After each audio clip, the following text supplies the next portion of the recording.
मैं सुश्री बांसुरी स्वराज जो इनके इलाके का विषय है दिल्ली वाला, मैं बोल।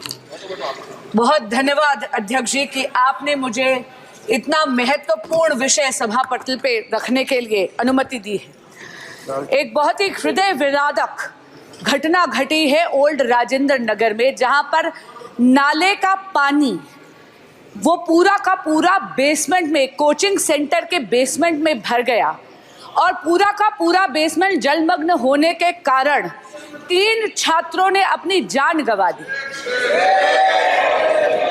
ये बच्चे तेलंगाना, उत्तर प्रदेश और केरल से आए थे। अध्यक्ष जी, ये दिल्ली में आईएएस एग्जामिनेशन की तैयारी करने के लिए आए थे, अपना भविष्य उज्जवल करने के लिए आए थे। लेकिन बहुत दुख से मुझे कहना पड़ता है कि दिल्ली सरकार की लापरवाही, यहाँ तक कि आपराधिक लापरवाही के कारण इन बच्चों ने अपनी जान गंवा दी। अध्यक्ष जी, the cause of death of these 3 students is the utter and absolute apathy of the Aam Aadmi Party ruling dispensation in Delhi. The criminal negligence of the ruling dispensation of the Aam Aadmi Party in Delhi has caused the death of these 3 students. 1 दशक से आम आदमी party Delhi में सत्ता भोग रही है, लेकिन दिल्ली वासियों के लिए कोई काम नहीं कर रही। अध्यक्ष जी, पिछले 2 सालों से नगर निगम यानी एमसीडी भी दिल्ली सरकार के नियंत्रण में है, दिल्ली जल बोर्ड दिल्ली सरकार के नियंत्रण में है, ड्रेनेज की सफाई दिल्ली जल बोर्ड के दिल्ली सरकार के नियंत्रण में है, लेकिन इन्होंने ना अपग्रेडेशन करी है, ना डिसिल्टिंग करी है नालों की। एक बहुत इंपॉर्टेंट बात इसमें कहना चाहूंगी, ओल्ड राजेंद्र नगर में जो हुआ 22 जुलाई 24 जुलाई 2 दिन से लगातार वहां के स्थानीय विधायक, वहां के स्थानीय पार्षद, वहां के अधिकारियों को लगातार स्थानीय निवासी इसकी शिकायत कर रहे थे।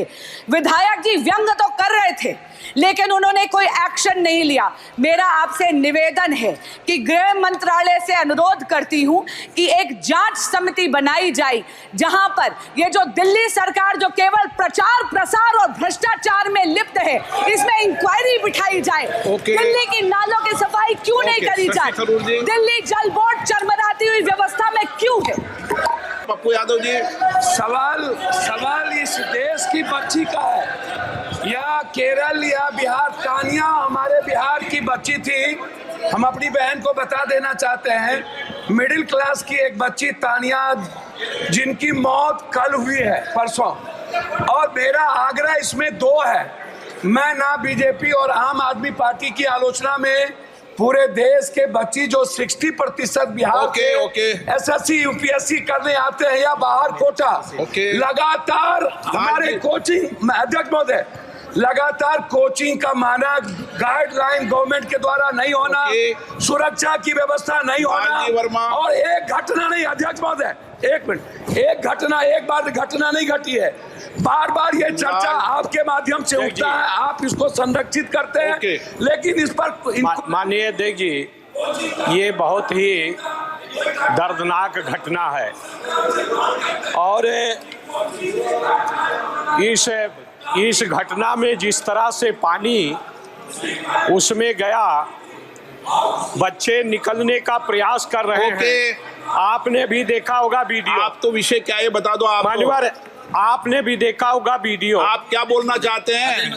मैं उसमें अखिलेश जी, जुड़ता हूं मैं सर, बहुत गंभीर समस्या है और जो घटना हुई है दर्दनाक घटना है। यूपीएससी के स्टूडेंट जो तैयारी कर रहे थे, आखिरकार प्लानिंग और एनओसी देने की जिम्मेदारी तो सभी अधिकारियों की है।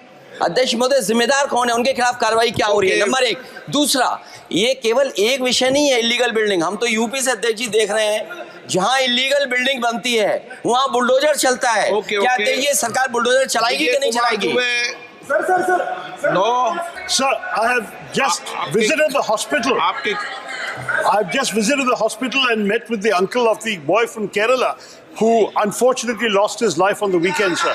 It's a shocking situation, and I have to say that when you have a brilliant student, all the dreams of serving the nation through taking the UPSC exam have been shattered and the hopes of the family have been shattered, sir. This is a matter which obviously calls for compensation, but no compensation can be enough for the tragic loss of life of a young man cut short in his prime, sir. Now, there are a number of serious issues that need to be addressed, as the previous speaker has pointed out.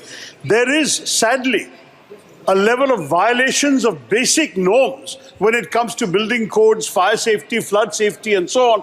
That is rampant in the city. The corporation also has responsibility on this. So wait, I have seen in the hands of a journalist a certificate of clearance issued on the 9th of July, sir, by the corporation, allowing these people to do what they're doing, saying they're in compliance. Now, this kind of thing will have to be corrected, sir. At the same time, drains have to be cleaned, they're choked and clogged. Sir, let me just finish. The most important issue, and I say this on behalf of the family also, is to prevent such future tragedies.